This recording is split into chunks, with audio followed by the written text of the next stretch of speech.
I have a run rate of about 2.25 million annually this year, I think. In order to find your niche, it's not like something that you go on a treasure hunt for. What process did you use to arrive at your sub-niche? How you would describe your sub-niche today? Yeah, today I would describe mine as generally people who have corporate 9-to-5 skills that they've developed over the course of a decent career. Justin Welsh and I recently sat down to discuss how to find a niche. Here's my conversation with Justin. Your business does more than $2 million in revenue and you do more than a 90% profit margin with 0 ads. So can you share your journey with us in a few sentences? Yeah, sure. It's not unlike a lot of creators' journeys where I had a very good job at a company I very much like to work for. I was there for 5 years as first the VP of sales and then the chief revenue officer. And I burned out. Just to kind of sum it all up, I burned out really hard towards end of 2018. And so I submitted my resignation. I stuck around for about 8 months to transition the team over. And in the course of those 8 months, Ash, I really started just playing around online, writing content, sharing what I had learned, building the business. And that turned into a consulting business. And that was 4 years ago. And over the course of the last 4 years, I've just talked about what I've learned on the internet. And that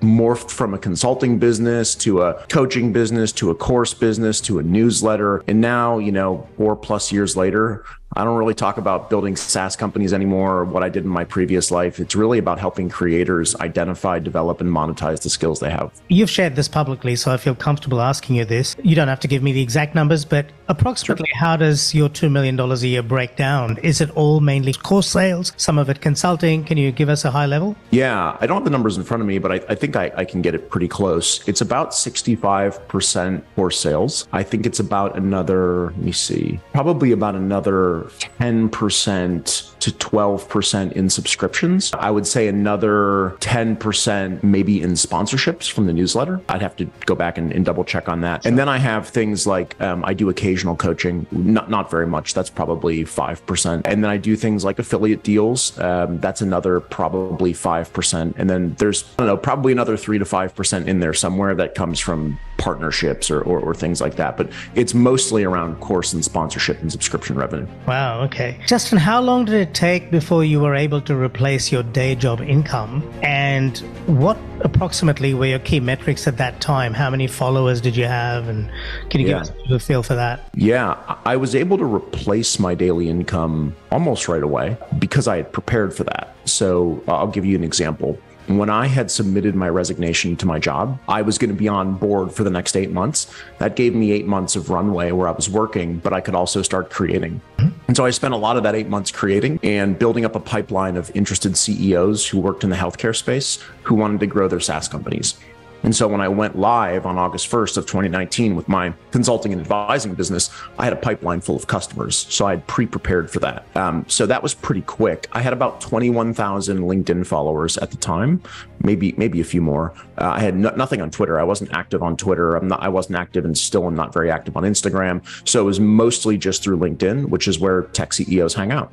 And so there was no real metric to it. Like I didn't have once I hit X number of followers, then I can do certain things.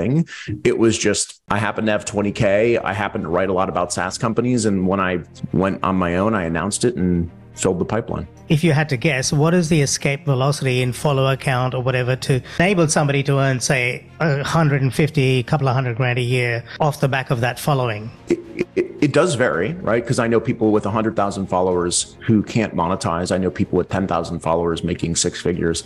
I really do think it's about the quality of your audience. And followers are a great metric, obviously, because they do say hey, my stuff is getting traction. But so many people look at followers as this be all end all metric. And so they get involved in retweeting at all their friends who will then retweet all them. And they get 100,000 followers that are meaningless, right? They just they're not known for one specific thing. But if I had to really put a hard number on it, a great proxy might be you nail the audience, the perfect audience for you. You do it consistently for 6 to 12 months and you have, let's call it 30 to 50,000 followers on a social media platform. If you can do that, you may not be able to monetize a low-cost product to 100 grand, but you can probably monetize a service business. So you could probably do consulting or coaching or ghostwriting or SEO work or landing page design or, any type of service business. You should be able to make six figures if you have a really strong following of let's call it 30 to 50K. Again, some people do it with 5K. How does a person know when they have found a good sub niche, and what process did you use to arrive at your sub niche? It would be great for context if you gave us a little bit of a feeling of how you would describe your sub niche today. Yeah, today I would describe mine as generally people who have corporate 9-to-5 skills that they've developed over the course of a decent career, right? Let's call it 5 years. What I try and do is help people find those very particular skills, because some people can't even identify what they're good at, identify it, develop it, and monetize it as a one-person business using social media, right? There are a lot of people who talk about creators. There are a lot of people who talk about online businesses. There are very few people who are really niched into the one-person business space. It's become significantly more popular since I started talking about it probably a year ago, but solopreneurship is really where I thrive. I don't build big 10-person businesses or 20-person businesses or 50-person businesses. It's all about identifying, developing, and monetizing the skills that you have as a one-person solo entrepreneur business. That would be basically what I would consider my sub niche. And I think there's a lot of talk on the internet about whether or not niches are good or whether or not you need them or,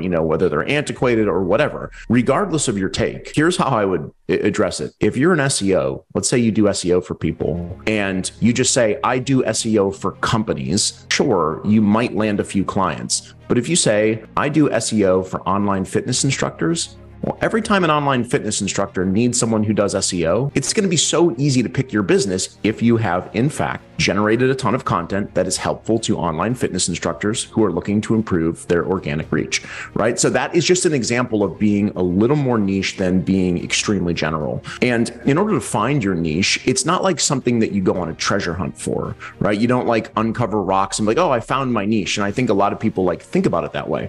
What I would recommend is start talking about the things that you know. Right? If you just start talking about the things that you know that you're really highly competent in, people are going to start to ask you questions on social media, especially if you're really educational. If you teach people how to do things, you're going to get questions. Over the course of time, something really interesting is going to happen. You're going to find a group of people that generally look and feel similar that you enjoy working with, and that same group is going to enjoy working with you. And when you put them together, the skills and knowledge that you have are going to serve them really effectively. That's how you, quote unquote, find a niche, in my opinion, is you talk about a lot of things and you find the intersection of people you like, people you can serve, and people who like being served by you. That's very interesting. So I remember going through some training at one point and they talked about a couple of ways you can build a niche. One is based on product. Another one is based on audience. Clearly, you appear to have chosen the audience path and you've zeroed it on solopreneurs. Here's a further challenge or further question to that. Sure. Someone like me, I have the curse and the benefit of multiple skills. So I trained in finance, I did a CPA, then I did an MBA, but I'm quite an artist at heart. So I do a lot of writing. I'm a trained writer. As you can see from the background, I play guitar. So I've got a lot of different skills. Mm-hmm. And I find it really hard to say to people when they say to me, what do you do? I can say I'm a digital strategist, I'm a digital marketer, but I'm find myself bouncing around from one thing to the other. Like at the moment, my LinkedIn profile says brand builder because I feel that brand is really important. A few weeks ago, I think it said, I help seven-figure businesses grow using digital marketing strategies. How do you know when you've landed on that niche? Yeah, I think my advice to you would be you can almost create your own niche, right? So I think people often come to me and they say, I have this curse, kind of like what you just said, where it's I have all these different skills. It's we all do. I have lots of different skills too, right? My wife has a ton of different skills, but what I generally try and find is what are the things that I like the most, and I also find is my unique selling proposition. So for example, Ash, I can't compete with Mark Roberge, the former CRO of HubSpot, right? He built a much bigger SaaS business than I ever did, right? He will always be more authoritative in that space than I will be. I can't compete with Gary Vaynerchuk, right? Because he's built a massive agency worth millions and millions of dollars. I've never done that. So I don't talk about that, right? What I try and do is talk about the thing that I've done. And the thing that I've done really successfully over the course of a long period of time has changed. It started as SaaS businesses. And as I started talking more about SaaS businesses, something really interesting happened. My audience came to me and said, yes, we think SaaS businesses are cool, but we're much more interested about how you're writing effectively on LinkedIn. So I was like, pivoted right over there. As soon as I heard that same thing 20, 30, 40 times, started talking about, well, here's how I use LinkedIn. Here's how I use social media. And that was really interesting. And then I started sharing like, oh, my business is growing via social media. People were like, that's interesting. What makes your business unique? And I was like, well, it's just me. And like, oh, you don't have like writers or a social media person, or you're responding to comments by yourself. You write your own newsletter. I was like, yeah, that's interesting. So I was like, well, that's interesting to me too. It's kind of cool. I'm looking around and I'm seeing most of my friends have teams that work for them and do their, and I was like, oh, maybe I'll start talking about that. So I started talking about that, and that gained a lot of traction. And so it's just been this fluid journey. And so really, like, if you were to take finding a niche and set it aside, like, the easiest thing is talk about the things that you're generally interested in, that other people are also interested in and will pay for, right? Like, I'm interested in eating pizza, but no one will pay me for that. So there has to be a fine balance. Does that kind of shed a little light on it, if you will? Absolutely. Yeah. That helps a lot. I think what you're saying to me is what Seth Godin said to me, in a sense, just begin, take a few steps forward, and you'll find yourself at a new vantage point, and the answer will probably present itself at that point. That's right. Kill yourself trying to figure out what your niche is before you take a step, because part of finding your niche is walking a bit down the path. That's right. And like a lot of people that I have jumped on a call with, for instance, they'll come to me and they'll say, oh, I help 7-figure businesses improve their SEO. And I was like, cool. Can you give me some like case studies or examples? Well, I haven't actually done it yet. Then it's not the thing you do, right? Like you don't do that thing if you haven't done that thing. And so like, if you want to help 7-figure businesses do SEO, for example, the easiest thing that you can go out and do is learn as much as you can about SEO, become thoroughly obsessed with it, use it, teach yourself, use it on your own site, get really good at it. Help someone make $100, then help someone make $1,000, then help someone make $100,000. And by the time you've done all that, you can go back and say, I help people grow 6-figure businesses through SEO. And if you ever, by golly, get a 6-figure business and you help transform it into a 7-figure business and you can do that on repeat, well, then great. You are truthfully saying what you do now. But just like announcing it doesn't make it true. That's a good point. Announcing it doesn't make it true.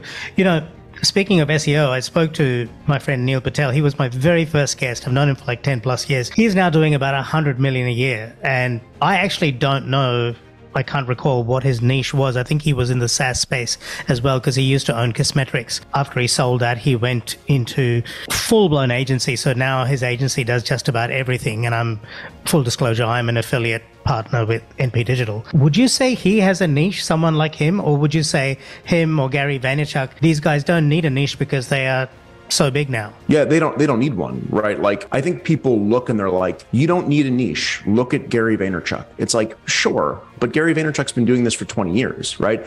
It's like, it doesn't make sense to suggest that he and myself and other people are in the same category. We're certainly not. Back in the day, Gary Vaynerchuk started out on YouTube rating wine bottles, right? I was just going to say, with wine, that was his niche. That was where he started. And he was like one of the first people to do that very interesting and unique thing back then. And that made him popular. And as you become more popular and you have a wider audience and broader appeal, the things that you talk about and how you service businesses can get wider. But even people who aren't paying close attention miss the fact that he's still doing a good job of niching down. So for example, he's got VaynerX. He also has the Sasha Group.